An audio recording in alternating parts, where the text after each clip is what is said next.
Hey guys, welcome back to another Minecraft tutorial. This tutorial is something I just thought of, and it uses redstone and a little bit of command blocks. The command blocks are really simple commands. There's only two of them, and they're both basically the same command. It's the combination of command blocks and redstone that makes this interesting. So, if we look over here on this nice minecart track, we'll see there is a detector rail on top of an end portal frame. Obviously, since you can't make end portal frames in survival, this is designed for map makers and creative design, but of course, since it uses command blocks, that's kind of implied. But I think this is a cool little thing to use in your maps. So basically, the idea is that wherever you have a detector rail on top of an end portal frame, it becomes an end rail, which teleports you. So, if we get into this minecart, and be on our way, we're about to hit the wall, and then we're teleported to the other side.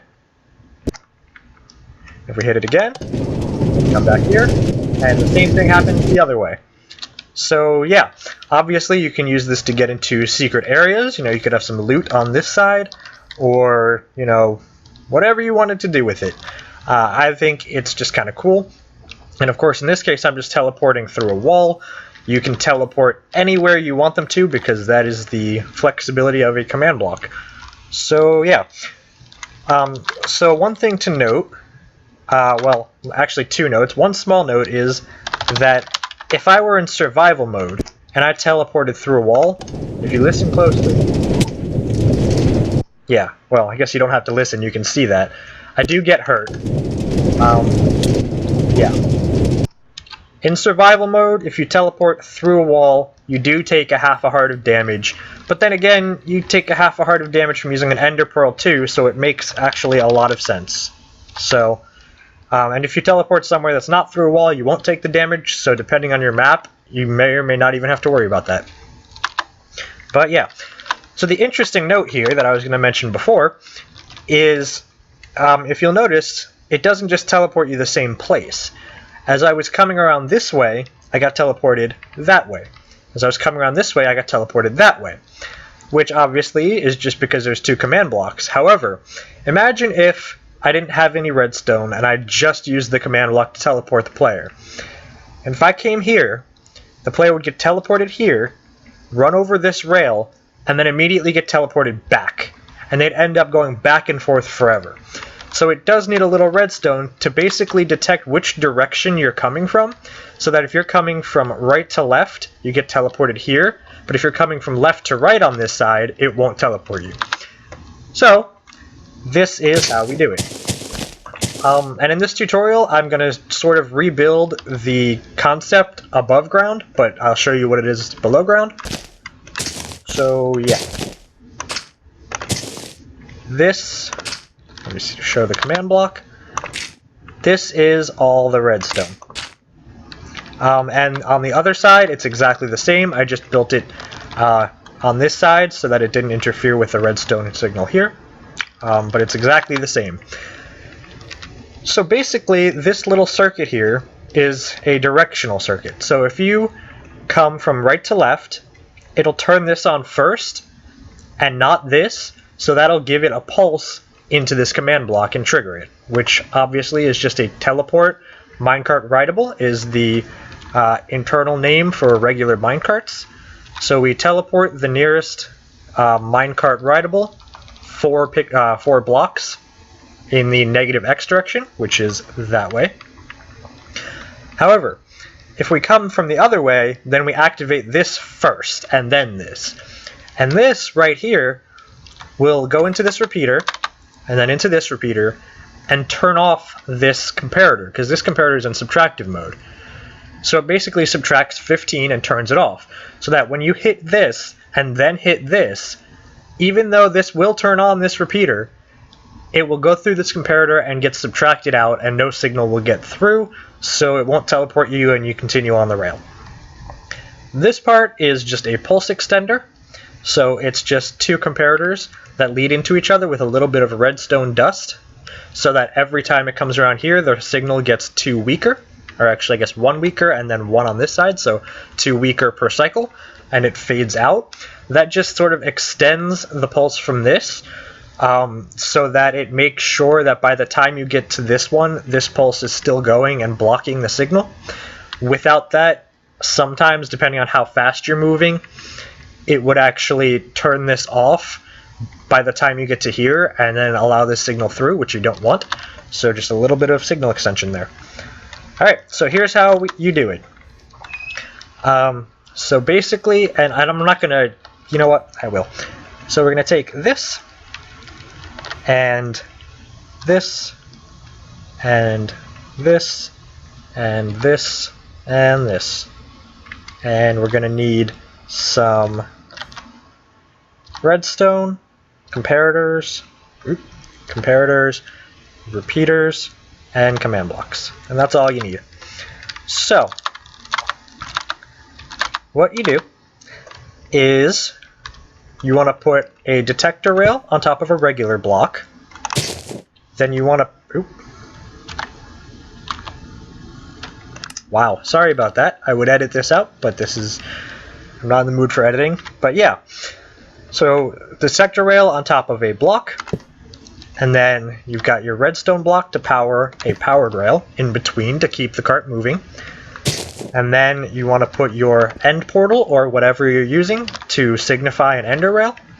And in that case, I did activate the end portal with an Eye of Ender. Doesn't really matter whether you do or not, it's all for aesthetics. It doesn't even have to be an end portal. But you do need a detector rail on top of that. And then I just had some powered rail coming into it for your cart, which you, again, don't need. But yeah. And let me just do that.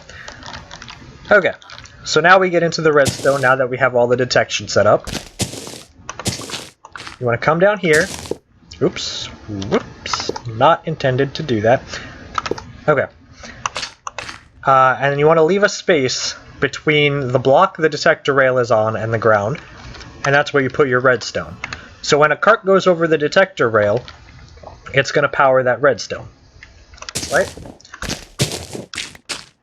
So then we come down here and get the power from that redstone into a repeater. And the reason we use a repeater is because we do need a repeater on this side to get the power from that redstone at a full strength, so that we can subtract out a full strength here, which I will do now. Just put a repeater going this way. And so, yeah, right there. What am I doing? And so because we need the repeater there to make sure that the delays match up, we do need a repeater on this side. And then we can put redstone here to connect these two repeaters. You put a comparator here, and this is the one you put in subtract mode, and that's the brains of the whole directional signal. And then this is where we put our command block. And in this case, it's just teleport entities of type minecart rideable, count equals 1, so it only takes the nearest one, and we teleport it, in this case, 4 blocks to the negative x direction. Keep the same y, keep the same z, and like I said, you can change these coordinates to wherever you want it to teleport to. I just think that 4 blocks relative to the negative x works in this case because I had my wall on that side, but yeah, whatever you want there. And then we just put in our signal length. What did I call it? Signal lengthener, something like that. There was an actual name for it, but I forgot now. Anyway, signal extender. Yeah, so we just put these two comparators facing opposite directions. This one facing away from the dust so that it will pick up the signal. And then we just put our dust here, and we're done. Yeah, that's it. So now, if we don't even need the wall here, but let's say we put our wall here. So if we trigger it from here, you'll notice 4 blocks is 1, 2, 3, and 4, so we end up right past the wall. So if we wanted to, we could put another one of those on this side, with a powered rail in between. Oops. And some powered rails over here. And a block. Yeah, so obviously I didn't rebuild this on this side, but the top of the track is the same. And so if you take a minecart, which I can grab right here, if you take a minecart and place it on the track, it gets sent that way. In this case, I didn't rebuild it. However, if I did rebuild this, you saw from the example that it would go just fine. When it comes on this side, it won't teleport it back when it hits here because it's directional. It'll keep going. When it bounces back, then it will teleport it on this side by just changing that -4 in the command block to a +4. It'll move it over here. So yeah, that is the Ender Rail tutorial using a small bit of command blocks, but mostly it's the redstone to keep it directional that allows you to go back and forth without ping-ponging your minecart. So yeah, I hope this is useful for some people. I feel like it could be great in some themed maps, either tech-themed, future-themed, or just the end theme, maybe even magic-themed. It could just be useful for a lot of things. So until next time, keep riding your minecarts and keep redstoning.